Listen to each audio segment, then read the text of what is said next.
आणि पाताळातले जे नाग होते पन्नग होते हे भांडायला आले मानवाला. ते म्हणले हो आम्हाला लय नरकामध्ये खितपत पडावं लागतं, आम्हाला पाप्याचे ते शासन करीत असताना हम धुम ऐकू येतं म्हणले. रामायण आम्हाला ते वाचायला की म्हणले नाही. मग महादेव भोलेनाथांना मध्यस्थी केली आणि तिन्ही लोकांना रामायणाचे श्लोक वाटून दिले. किती होतं रामायण? 100 कोटी श्लोकाचं. चरितम रघुनाथस्य शतकोटी प्रविस्तरम एकैकम अक्षरम पुंसाम महापातकनाशनम असं हे रामायण. आणि मग त्या रामायणाच्या वाटण्या झाल्या. त्या कशा झाल्या बघा. 33,33,333 श्लोक स्वर्गातले देवाला दिले.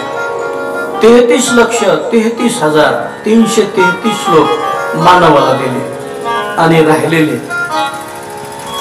33,33,333 श्लोक पाताळातल्या लोकांना दिले. संपलं ना रामायण? म्हणले एक श्लोक राहिला. एक श्लोक राहिला. 99 झाले. एकच श्लोक राहिला. मग एक श्लोक राहिला तर मग महादेव म्हणले हे पहा आता एक श्लोक राहिलाय, एका श्लोकाचे 32 अक्षर. आता 3 जणांना वाटून द्यायचे कसे? म्हणले मी देतो बरोबर.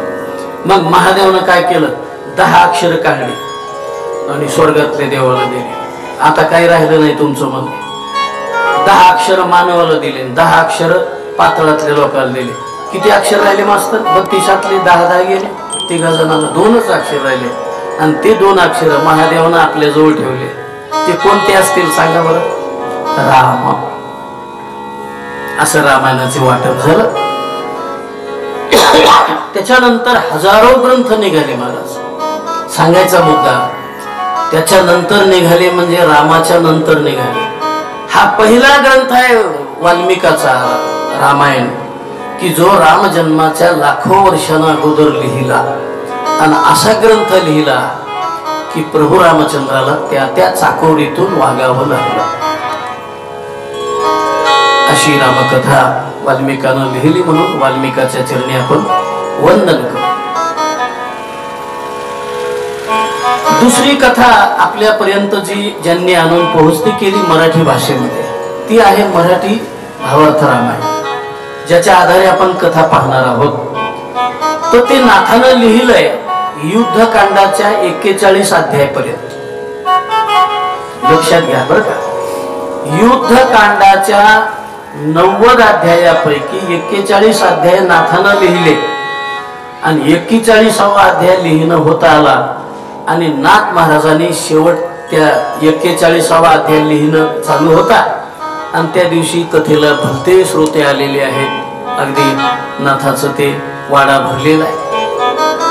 नाथ महाराजांना सांगितलं मंडळी आता आमचं संपलं, आम्हाला जायचं आता. म्हणजे मग आता ज्यांना कळायचं त्यांना कळलं. काही श्रोते म्हणले नाथा इतकं गोड रामायण तुम्ही सांगायला आम्हाला, आणि आता उद्या मग आमचं अर्ध्यातच रामायण राहिलं राव. मग आमचं रामायण कोण सांगा ना आम्हाला? तिथं बसलेले महाराज पंडित होते, महान महान पंडित होते. ज्याचा जितका जास्त अभ्यास तितकी पगडी त्याला मोठी. तुम्ही पाहिलं असं धर्मपंडित जे होते पैठणला अशी एवढी पगडी एवढी पगडी एवढी. एक माणूस तर असा होता महाराज त्याची पगडी धरायला इकून एक माणूस आणि इकून एक माणूस भेटा पगडी धरायला. असे ब्राह्मण होते बसलेले. आणि त्या बसलेल्या ब्राह्मणाला असं वाटत होतं, बसलेल्या ब्राह्मणाला असं वाटत होतं की आता उद्याची कथा नाथराय बहुतेक मलाच सांगायला लावतील. गेली गाडी. आता इकडे बघा. श्रोत्याचं हे एक मोठं अवघड आहे बरं का. कोणी चाललं का आला माणूस काय त्याच्याकडे काय पाहायचं, त्या गाडीकडे काय पाहायचं. आपल्या डोक्यातली कथा बाजूला सरकते बरं. त्याच्यानं सर्वांगाचे कान करून ऐकायचं. मी काय सांगत होतो? पगडी जसा ज्याचा अभ्यास, जितके जास्त ग्रंथ तितकी मोठी पगडी. आता ह्या पगड्यावाल्याला काय वाटलं, ज्यांनी प्रश्न विचारला ते भोळे माणसं, शेतकरी थकलेले भागलेले. ते म्हणले नाथा उद्याच रामायण आम्हाला कोण सांगेल. मग या पगडीवाल्याला अभिमान, उद्याची कथा ब्राह्मण होते ते, उद्याची कथा बहुतेक नाथराय मला सांगायला लावतील.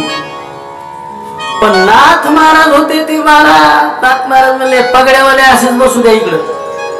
हा सांगतो म्हणले, तुमची सोय लावून चाललो. उद्याची कथा माझा गावबा सांगेल. तेव्हा गावबा कुठं होता, वाळूचे खडे खडे असे हातात गोळा करीत होता, तिकडं बाजूला बसलेला. हा गावबा कोण, एका गरीब घरचं लेकरू. आई सोबत गेलं कुठंतरी पुरणपोळी जेवायला, आणि पुरणपोळी त्यानं आयुष्यात पहिल्यांदा खाल्ली. घरी गेलं की त्यानं टुमणं लावलं, आई तसलं कर ना, आई ग तसलं कर ना. आता आईनं काय करावं, त्याला मारायचं. एक दिवशी खाल्ली पुरणपोळी तर रोजच खायला शोकलास, कोण देईल आपल्याला. गरीब माणसं आली. हे एका माणसानं ऐकलं, आई साहेब तुमच्या पोराला रोज पुरणपोळी भेटावं असं वाटतं का तुम्हाला. म्हणले हो. म्हणले मग याकरता तुम्हाला एक आयडिया देतो. म्हणले कोणती. पैठणच्या नाथ महाराजाकडं रोज पांडुरंगाला पुरणपोळीचा नैवेद्य असतो. नाथाच्या पायावर नेऊन घाला याला, शेवाई करील आणि पुरणपोळी खायला भेटत. अहो नुसत्या पुरणपोळ्या खायला भेटतात म्हणून आलेलं गिऱ्हाईक सांगा मला रामायण सांगू शकेल. नाही महाराज. पण काय कृपा आहे संतांच्या हातात, काय ताकद आहे महाराज. मस्तकावर हात ठेवल्याबरोबर हे गावबा चल म्हणले, आज रामायण सांगून तुला सांगायचं. गावबाने केले हात असे. म्हणलं मला कसं जमन. चाल म्हणले बस व्यासपीठावर बसव. आणि डोक्यावर हात ठेवला मानस. अहो भारतातला, महाराष्ट्रातला, जगातला कोणताही पंडित आणा, त्याला म्हणा कुठून पुढं गावबानं लिहिलं सांग म्हणा. तू या अक्कल पाजुळे म्हणायचं. रामायण ग्रंथ जो आहे ना 49 युद्धकांडातले अध्याय आणि 76 उत्तरकांडाचे अध्याय. हे कोणाचं रामायण आहे. लिखाण गावबा महाराज. आपण जेव्हा पैठणला जातो बाहेरच्या नाथामध्ये, नाथ महाराजाच्या मंदिरातून आपण दर्शन घेऊन बाहेर पडलो, उत्तर दिशेला एक मोठी समाधी आहे. तिथे गावबा महाराजाची समाधी आहे. त्या गावबा महाराजांनी राहिलेलं रामायण लिहिलं. म्हणून नाथाच्याही चरणी आणि महाराज गावबांच्या चरणी आपण शत शत प्रणाम करून आपल्या कथेकडे जाऊया. राजा राम राम राम सीता राम राम राम सीता राम राम राम सीता राम राम राम. राजा राम राम राम सीता राम राम राम राजा राम राम राम सीता राम राम राम. राजा राम राम राम सीता राम राम राम राम राम सीता राम राम राम. राजा राम राम राम सीता राम राम राम. राजा राम राम राम सीता राम राम राम. राजा राम राम राम सीता राम राम राम सीता राम राम राम. राधे श्याम श्याम श्याम. राम राम राम राजा राम राम राम राजा राम राम राम राजा राम राम राम. राजा राम राम राम सीता राम राम राम सीता राम राम राम. राधे श्याम श्याम श्याम. राजा राम राम राम सीता राम राम राम राजा राम राम राम सीता राम राम राम. प्रभु रामचंद्र भगवान की जय.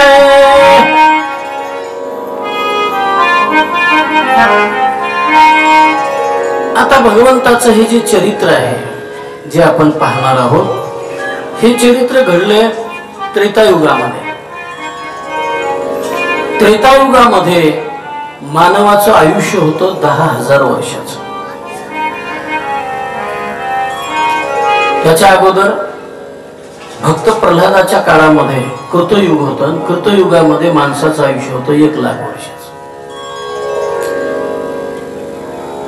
हे का सांगितलं मी? कथेमध्ये कधीतरी आपल्याला आयुष्याबद्दल शंका येते. शंका येतं पहा. एक दिवशी येणार आहे ते की शबरीनं 80,000 वर्ष देवाची वाट पाहिली. तिथं ते आपल्याला खोटं वाटतं. 80,000 वर्ष माणसाचं आयुष्य 100 वर्ष 80,000 काही का पाहतेत महाराज लोक. कृतयुगातली शबरी आता बरोबर मेळ बसल पहा. कृतयुगातली शबरी रामाची वाट केव्हापासून पाहत असेल तिची तिला माहित. 80,000 वर्ष राहू शकते ना. कृतयुगात 1,00,000 वर्षाचं आयुष्य म्हणल्या 80,000 वर्षाचं तिची तपश्चर्या होऊ शकते.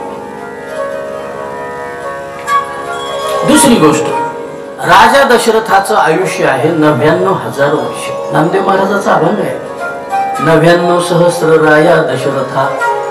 राजा दशरथाचं आयुष्य किती होतं? 99,000 वर्ष. म्हणले मग प्रभू रामचंद्रच 125 वर्ष का जगले? कारण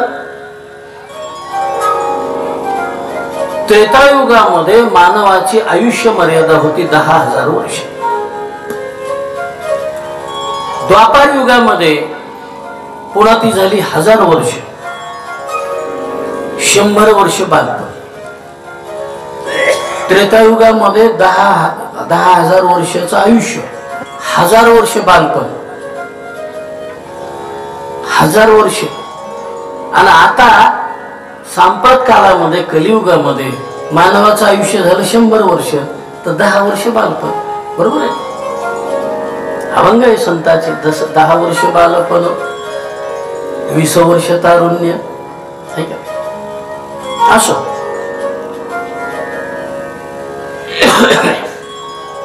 त्रेतायुगाच्या उत्तरार्धामध्ये प्रभू रामचंद्राची कथा घडते. मग नेहमी प्रश्न विचारला जातो की भगवान अवतार का घेतो?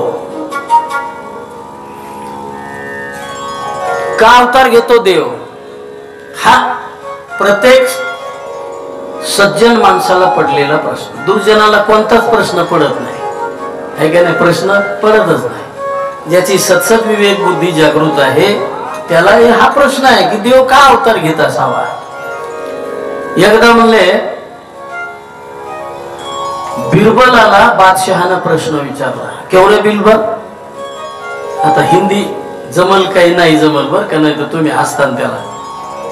आमची हिंदी म्हणजे गुलाबी हिंदी. केवढे बिरबल, तुम्हारा भगवान अवतार क्यों लेता है? तर बिरबल बिचारा हुशार होता. बिरबल म्हणला साहेब तुम्हाला सांगायला लय जड जाईल. म्हणले कस काय? मलाच माहित आहे. मला प्रश्न आहे माझा की ज्याच्या संकल्पानं बादशाह म्हणायला हे ज्यानं नुसता संकल्प केला तर जग निर्माण होतंय. मग बादशाह हुशार असेल का येडा असेल? बामन त्यानं कामाला ठेवला म्हणल्यावर हुशार का येडा? अति हुशार. ते म्हणला मग मी तेच प्रश्न विचारायलो ना. अरे ज्या भगवंताच्या नुसत्या संकल्पानं सृष्टीची घडामोड होते तर दुष्टाचा निपात करायला देवाला अवतार घेण्याची काय गरज? हा प्रश्न कोणी विचारला? बादशहानं. बिरबल म्हणला राजे साहेब ऐका म्हणे, तुम्हाला कोणी सांगितलं दुष्टाचा निपात करण्यासाठीच देव अवतार घेतो म्हणून? ते म्हणले हा हे होईल बात काम. हे बरोबर आहे. मग घेतो कशाला? म्हणले हे पहा देव जे अवतार घेतो तो 3 कामासाठी. एका कामासाठी का 3? 3 कामासाठी. साधूच्या संगतीमध्ये मिळणारा जो आनंद आहे तो आनंद देवाला निर्गुण स्वरूप आपल्या स्वस्वरूपामध्ये मिळत नाही. म्हणून तो आपल्या स्वरूपाचा त्याग करून संतांच्या मेळ्यामध्ये येतो. कशाला? आनंद घ्यायला.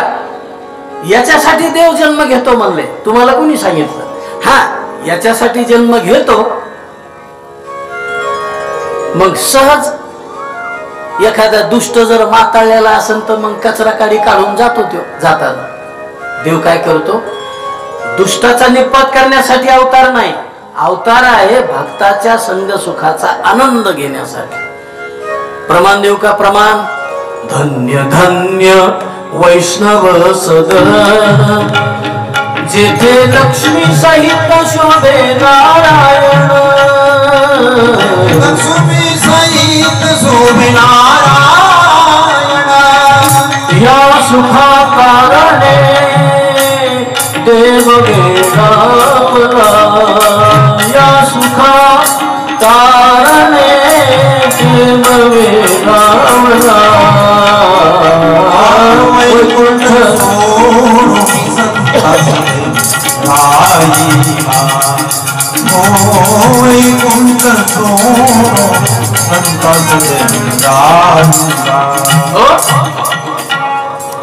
या आनंदाला आपण मुकू नये म्हणून देव संतांच्या मेळ्यात येतो. आणि जाता जाता आपला देव जर अवतारच घेऊन आलाय तर मग एखादा दुष्ट त्या काळात जर मातळलेला असेल तर त्याला मारतो. आणि म्हणून मग याही ठिकाणी नाथ महाराज वर्णन करतात की असा कोण दुष्ट होता की ज्याच्यासाठी भगवंताला अवतार घ्यावा लागला. त्या काळामध्ये नाथ महाराजांना वर्णन केलेलं आहे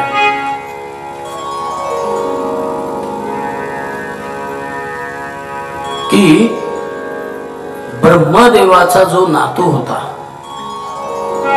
विश्रवा नावाचा ब्राह्मण, आणि त्या विश्रवा ब्राह्मणाच्या पोटी राक्षसाचा जन्म होतो. विश्रवा ब्राह्मण आणि त्याच्या पोटी कोण होत? ब्राह्मणाच्या पोटी राक्षस. कस काय? चुकीच्या वेळेला गर्भाधान संस्कार झाल्यावर अशी पिढी जन्माला येते. बघा, शास्त्र सांगते गर्भाधानाची काळ घटिका वेळ निश्चित आहे. शास्त्रानं संबोधलेला जो काळ आहे त्याच काळामध्ये जर गर्भाधान संस्कार होत असेल तर त्याद्वारे निर्माण होणारी जी प्रजा आहे, जी पिढी आहे, ती योग्य जन्म घेते. चुकीच्या वेळेला गर्भाधान संस्कार झाला. ब्रह्मदेवाचा नातू कोण होता? विश्रवा ब्राह्मण. विश्रवा ब्राह्मण त्याला 2 बायका. पहिली बायको ऐडविडा, नाव लक्षात ठेवा. आणि दुसरी बायको कैकसी. ऐडविडा ही भरद्वाजाची कन्या, ब्राह्मण कुळातली मुलगी. आणि ही दुसरी जी होती ही वेगळ्या कुळातली होती. आणि तिनं जेव्हा पतीशी समागम केला चुकीच्या वेळेला, नकार दिला पतीने, पण नंतर सुचिरभूत होऊन आपल्या पतीजवळ येते लज्जित झालेली स्त्री कैकसी. मालक, तुम्ही मगाशी जरा रागरागत बोलले. मला काय म्हणलो? तुला राक्षस होईल. आता मला सांगा ना खरं, मला आता काय होईल? म्हणले राक्षस होईल. सांगितलं नाही एकदा? कसं काय राक्षस होईल? तुम्ही ब्राह्मण, ब्राह्मणाच्या पोटी राक्षस कस काय जन्माला येईल? म्हणले गर्भाधानाची वेळ चुकीची. 2दा हेच झालं. पहिला मोठा मुलगा रावण, दुसऱ्या नंबरला झाला कुंभकर्ण, तिसऱ्या नंबरला घटका बदलली, वेळ बदलली, सज्जन मुलगा जन्माला आला विभीषण, आणि चौथी कन्या शूर्पणखा. हे 4 अपत्य झाले. लहानाचे मोठे झाले. लहानाचे मोठे झाल्यावर आई वडील आपल्या लेकराला कर्तबगारी देत असतात. बापानं काय नाव कमवलं, लेकानं काय केलं पाहिजे, हे का नाही? प्रत्येकाला आपापलं कुळ खानदानीचं कर्तव्य पालन केलं पाहिजे. मग कैकशीच्या अगोदर जी एक पत्नी होती विश्रवा ब्राह्मणाची, तिचं नाव ऐडविडा. तिला एकच मुलगा झाला. बर का राम भाऊ, तिला एकच मुलगा झाला. त्या मुलाचं नाव आहे कुबेर. मास्तर ध्यानात ठेवा, काय नाव त्याचं? कुबेर. कुबेर हा रावणाचा सख्खा सावत्र भाऊ आहे. बरं, सख्खा सावत्र. पण कुबेर माणूस चांगला होता महाराज. तो ब्राह्मण पुत्र, तो जातीनं ब्राह्मण, वंशानं ब्राह्मण आणि कर्तबगारीनं सुद्धा ब्राह्मण, दशग्रंथी ब्राह्मण. रावणही ब्राह्मण होता.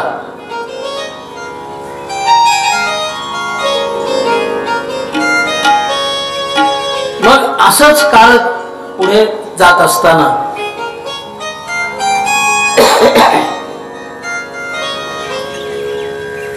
रावणाचे आणि आईनं कैकशीनं एक दिवस रावणाला जवळ बोलावलं. हे रावणा, मला तुझ्याशी काही बोलायचं. आईनं बोलावल्यावर रावण जवळ जाऊन बसला. काय आई सांग. म्हणले, अरे कुबेर तुझा भाऊच का रे? रावणाला तर काही समजच ना. म्हणले, हो आई, भाऊच आहे माझा. बघ म्हणले त्याच्याकडे, त्याचं वर्तन बघ, त्याची कर्तबगारी बघ. अरे तुझाच भाऊ की रे तो. कुबेर कोण आहे तुझा? सख्खा सावत्र भाऊ.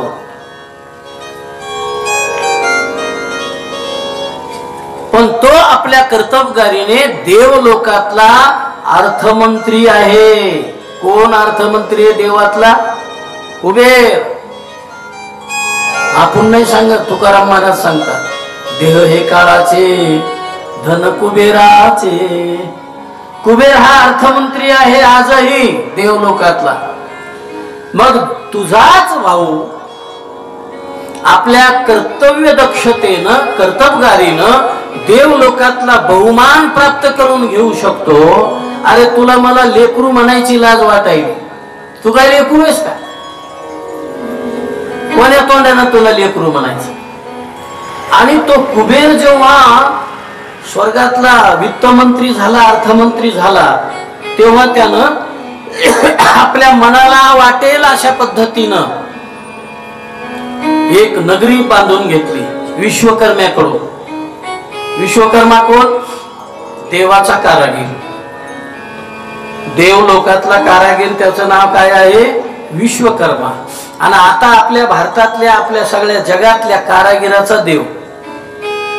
जमलं का नाही? देवाचा कारागीर, देवलोकातला कारागीर आणि भूलोकातल्या सगळ्या कारागिराचा देव. तुम्ही प्रत्येक कारागिराची जाऊन पहा, कोणता देव आहे? कारागीर बसलेले जे पुढे विश्वकर्मा. विश्वकर्म्याकडून त्यानं एक अशी नगरी बांधून घेतली की जी स्वर्गालाही लाजवेल. तिचं वर्णन ऐका.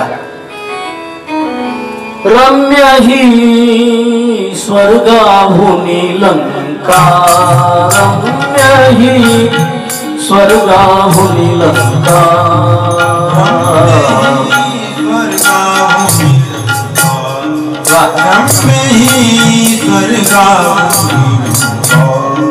पीछा की पीछा सागर लहरी, पीछा की पीछा सागर लहरी, नाम विधि लंका, रम्य ही स्वर्गाहुनी लंका.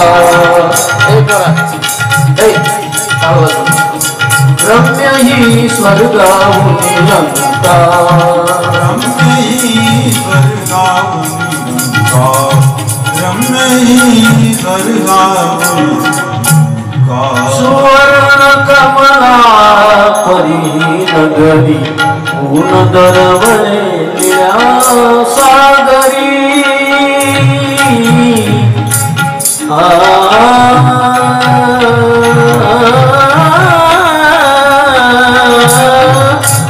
सुवर्ण कमला परी नगरी ऊन दरवळे निळ्या सागरी त्या लंकेचे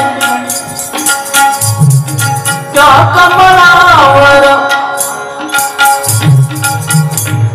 करीती अभिषेक रम्य ही स्वर्गाहून लंका रम्य ही स्वर्गाहून लंका रम्य ही स्वर्गाहून लंका रम्य ही स्वर्गाहून लंका लक्ष्मी लंका दोघी भगिनी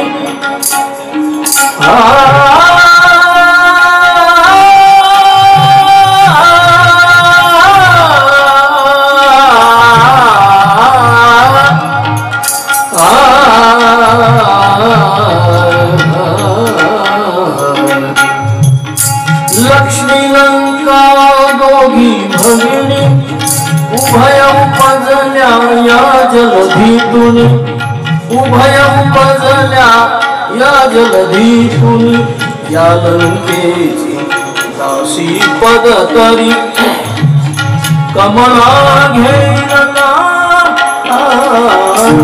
रम्य ही स्वर्गाहून लंका रम्य ही स्वर्गाहून लंका रम्य ही स्वर्गाहून लंका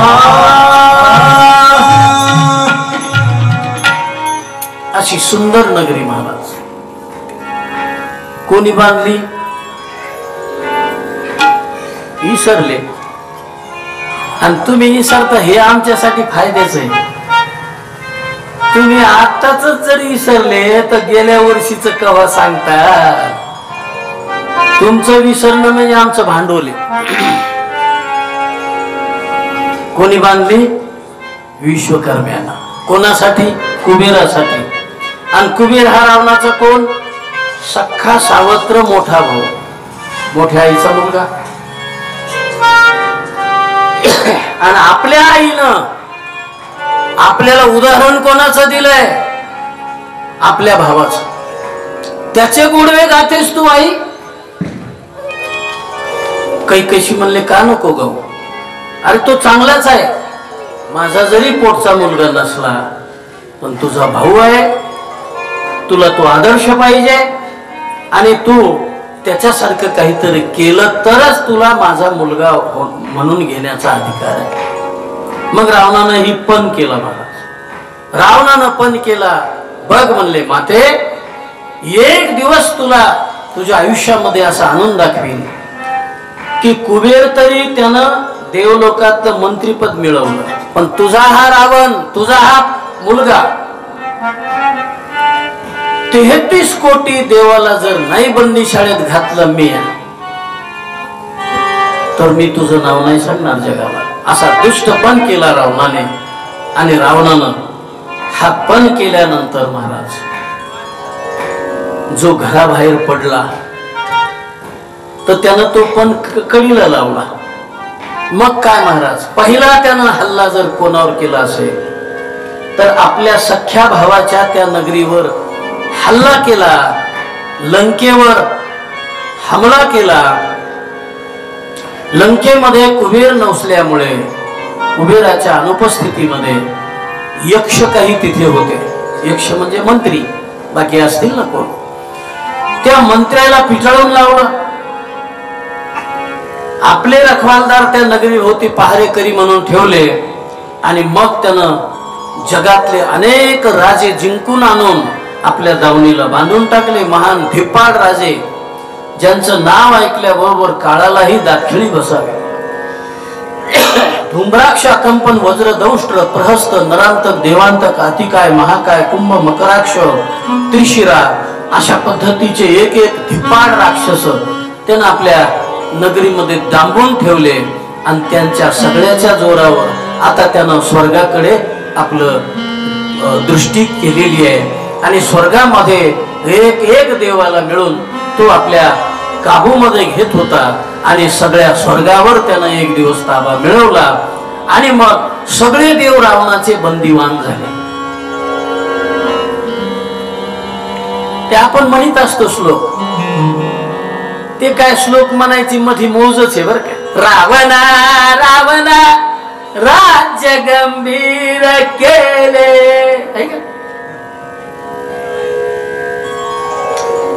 पण 33 कोटी देव कोंडिले बंदिशाळीस त्याच्यातलं म्हणून ते तुम्हाला श्लोक म्हणून सांगितलं. 33 कोटी देव नुसते कोंडिले नाही मास्तर ऐका, त्या देवामाग त्यानं काम लावून दिले. कोणी काय करायचं, नाथ महाराजांनी एक यादी दिली, ती यादी तुमच्या पुढे सादर करतो.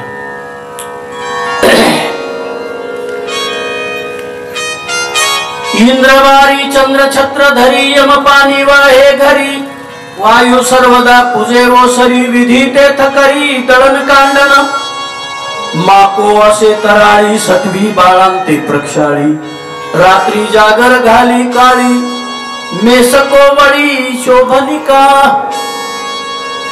मैराळ देव तानडे करीती राक्षसांच्या दाढ्या खाडे आरसान दाविता ज्या पुढे तो चिरोकडे बुकाळी नवग्रहाची पिढा गाढी ते रावणे घातले बांधोडी पायी घालोनिया बेडी पायरी गुडी अडकविले विघ्न न राहो शके ज्या पुढे तो गणेश होऊनी बापुडे गाढवाचे कळप गाढे चौकडे वळी तसे. कळलं का? थोडं सांगू का फोडू?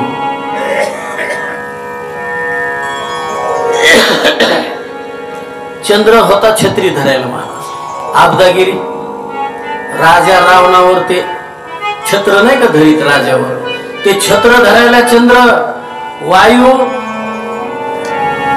सडा समार्जन करायला, वरुण देव वायुदेव झाडलोट करायला, नगरीमध्ये झाडलोट करायला काम कोणाकडं? वायूकडं, आणि सडा समार्जनाचं काम वरुणाकडे. रावणाचा दरबारामध्ये हजारो दिव्याचा लखलखाट असायचा, कारण त्या काळात हे इलेक्ट्रॉनिक दिवे नव्हते, तेलाचे वातीचे दिवे. मग त्या वाती इतक्या कोणी वळायचे? बायका होत्या रावणाला. मग बाया करीत असतात काय असले काम? मग वाती वळायला एक देवी, वाती वळायचं काम एका देवीकडं. त्या देवीचं नाव आहे मेसको नावाची देवी. ज्या देवीचं वर्णन आमच्या नाथबाबांनी केलंय. मेसको मैराळ तू मसनेचे आई, मेसको मैराळ तू मसनेचे आई, धाव पावगी माझे जमन तुझे पायी ग मसनेचे आई. माझे जमन तुझे पायी माझे मसनेचे आई.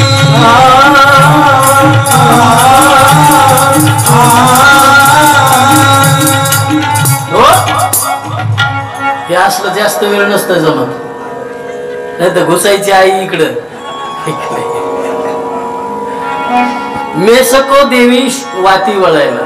सटवी, आपण जी सटवीच्या दिवशी म्हणलं ना, सटवीची राती नवी समीचे जेवी वाती, ती सटवाई रावणाच्या लेकराचे बाळा ते धुवायला होती. सटवी बाळांते प्रक्षाळे. आणि रात्रीचा जागरण गोंधळ असायचा, रोज जागरण करायचं दरबारामध्ये रावणाच्या. ते जागरण करायचं काम कोणाकडे होतं? महाकालीकडं. ते जे जादूगार बोलतात ना, चल चल चल चल काली कलकत्ते वाली, महाकाली. महाकाली जागरण गोंधळाला, मेसको वाती वळायला, सटवाई बाळा ते धुवायला. काय भरात बेजाऱ्या. अरे ज्या देवतेच्या नावानं विघ्न थरथरा कापते, विघ्न न राहू शके ज्या पुढे, तो गणेश होऊनी बापुडे रावणाच्या घरी गाढवं वळायला. आणि गाढवं वळायचे संध्याकाळी हरळीचा भारा घेऊन यायचं. मला वाटतं हे आपण त्या भाद्रपद महिन्यात गणपती बसल्यावर हरळीचा भारा देतो, डोसक्यावर ध्यान तर करून देत नसतो ना आपण. रावणाच्या इथं तुम्ही अशीच जुड हरळीचा भारा आणायचे देव बाप्पा.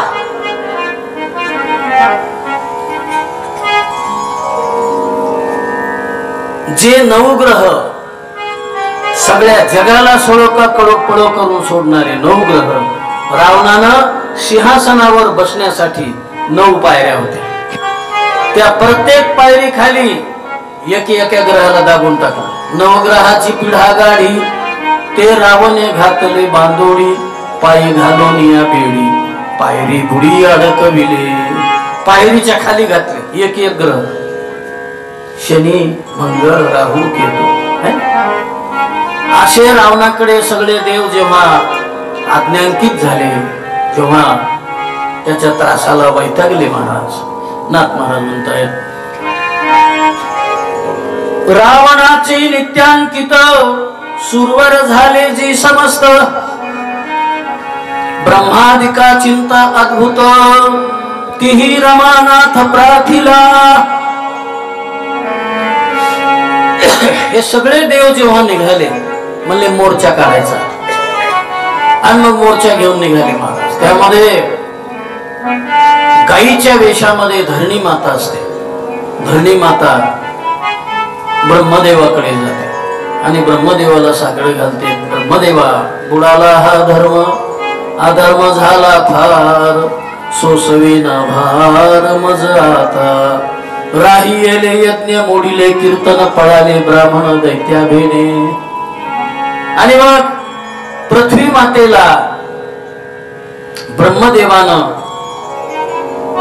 सांत्वन केलं आणि ब्रह्मदेवानं सांगितलं आपण सगळे मिळून पुढच्या कोर्टामध्ये जाऊया. म्हणून ब्रह्मदेव इंद्राला सोबत घेतलं, महादेव भोलेनाथाला सोबत घेतलं आणि सगळे देव आता देवाकडे जात आहेत. भगवान महाविष्णूकडे शेषशाही नारायणाची प्रार्थना करण्यासाठी सगळे देव जात आहेत.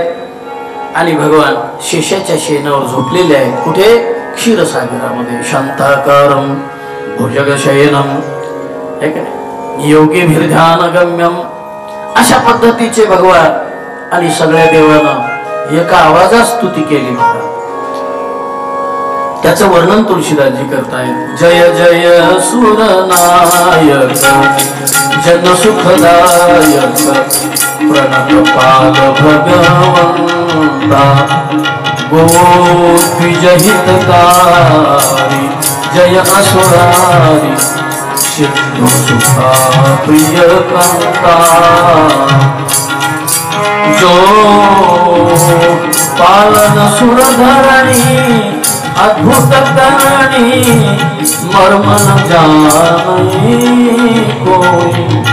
जो सहज कृपाला दीन दयाला, करई अनुग्रह सोई. अशा पद्धतीने सर्व देव क्षीरसागरामध्ये उपस्थित होतात आणि सगळे देव आता प्रार्थना करतायत भगवंताला. श्री अनंता मधुसूदना पद्मनाभा नारायणा, जगदापका जनार्दना, आनंद घना अविनाशा, सकल देवादि देवा, कृपाळवासी केशवा, महानंदा महानुभवा, सदाशिवा सहजरूपा, चक्रधरा विश्वंभरा, गरुडध्वजा करुणाकरा, सहस्रपादा सहस्रकरा, क्षीरसागरा शेषशयना. हे शेषशाही नारायण भगवान आमच्यावर दया करा. आम्हाला या दुष्ट रावणाने अनन्वित असा छळ केलेला आहे, आम्हाला कामाला लावलेला आहे, तेव्हा तुम्ही लवकर अवतार घ्या. भगवान प्रसन्न झाले सगळ्या देवांची प्रार्थना देवानं ऐकून घेतली आणि सगळ्या देवाला आश्वासित केलं. भगवान बोलतात, देवांनो घाबरू नका, करावया राक्षसांचा घात, मी अवतरे रघुनाथ, रमा मुख्य कलहा हे तैचे नियंत निशाचरा. हे देवांनो घाबरू नका, मी लवकरच रघुकुलामध्ये अवतार घेणार आहे आणि जेव्हा मी अवतार घेईल त्यावेळेस माझी धर्मपत्नी रमा लक्ष्मी ही सुद्धा माझ्या सोबत असणार आहे. ती सीता होऊन येणार आहे आणि तिच्यामुळे तिच्या कारणाने सर्व राक्षसांचा निपात करून मी धरणीला सुखी करणार आहे आणि तुमचीही सोडवणूक होणार आहे. तेव्हा आता आनंद साजरा करा. आता तुम्हाला धाक धरायचं काही कारण नाही. सगळे देवाला आनंद झाला महाराज. पण भगवान सांगतायत, हे पहा देवांनो, मी राम होणार आहे पण तुम्ही सुद्धा माझ्या सोबत अवताराला यायचं. म्हणले देवा आम्ही काय झालं पाहिजे सांगा आम्हाला. मग भगवान सांगताय, तुम्ही सकळ ही सुरवर वेगी व्हावे बा वानर. मी राम होतो पण तुम्ही मात्र सगळे वानर व्हा. तेव्हा तिथं उपस्थित असलेले सगळे देव वानर व्हायची कबुली देतात. प्रभू रामचंद्र सुद्धा राम होण्याचं त्या ठिकाणी कबूल करतायत भगवान महाविष्णू आणि सगळ्यांना एकमेकाला वचन देऊन आपल्या स्थळी निवांत येत आहेत. आता आजची कथा मला वाटते या ठिकाणी आपण थांबूया आणि उद्याचा टाइम सांगा. तुम्ही मला सांगा, मी सांगण्यापेक्षा. उद्याची कथा 2 ते 5 बरोबर 2 वाजता कथा सुरू होईल. 2 वाजायच्या 2 मिनिटांना 4 मिनिटांना अगोदर या महिला मंडळ सगळे आणि उद्याची कथा वेळेमध्ये होईल. आज पहिला दिवस आहे त्यामुळं सुरुवात उशिरा झाली, शेवट थोडा उशिरा झाला. हे चिदान दे गा देवा तुझा विसर न व्हावा, विसर न व्हावा तुझा, विसर न व्हावा गुण गाय नावडी माझी सर्व जोडी हेची माझी सर्व. नलगे मुक्ती आणि संपदा संत संग देई सदा, संत संग देई सदा. कामाने गर्भवासी सुखी गावावे आम्हासी, गावावे आम्हासी सुखी गावावे. गुण गायन आवडी माझी सर्व जोडी, माझी सर्व जोडी माझी सर्व. चला यजमान मंडळी आरती घेऊन उभे राहा. सगळेच उभे राहा.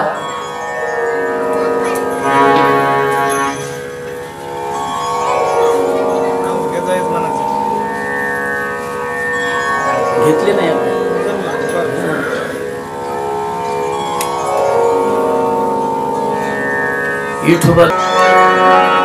उत्कट साधोनी शिळा सेतु बांधोनी, लिंग देह लंकापुरी विध्वंसोनी, काम क्रोधादिक राक्षस मर्दोनी, देह भाव रावण निवटोनी.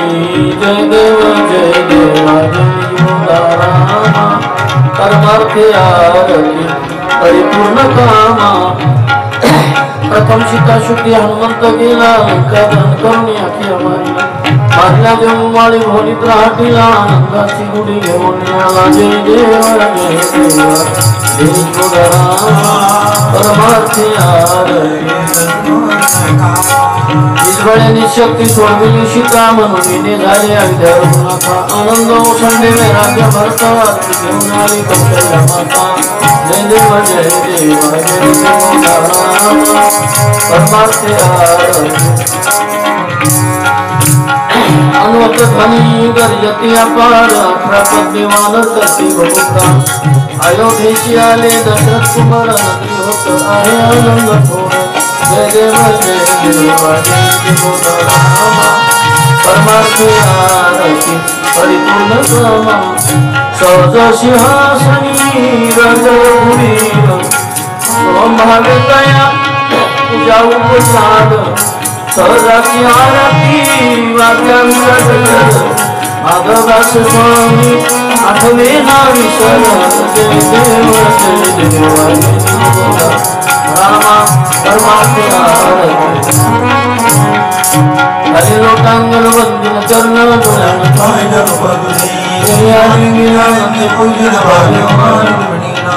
अमेव माता पिता तमेव तमेव तन्तु सखा तमेव विद्याद्रवणं तमेव तमेव सर्वं कायेन वाचा मनसेन्द्रियैर्वाक्पदात् करोमि यज्ञं सकलपरस्मै नारायणाय समर्पयामि अच्युतं केशवं नारायणं कृष्णदामोदरं श्रीधरं माधवं गोपिकावल्लभं जानकीनायकं रामचन्द्रं भजे हरे राम हरे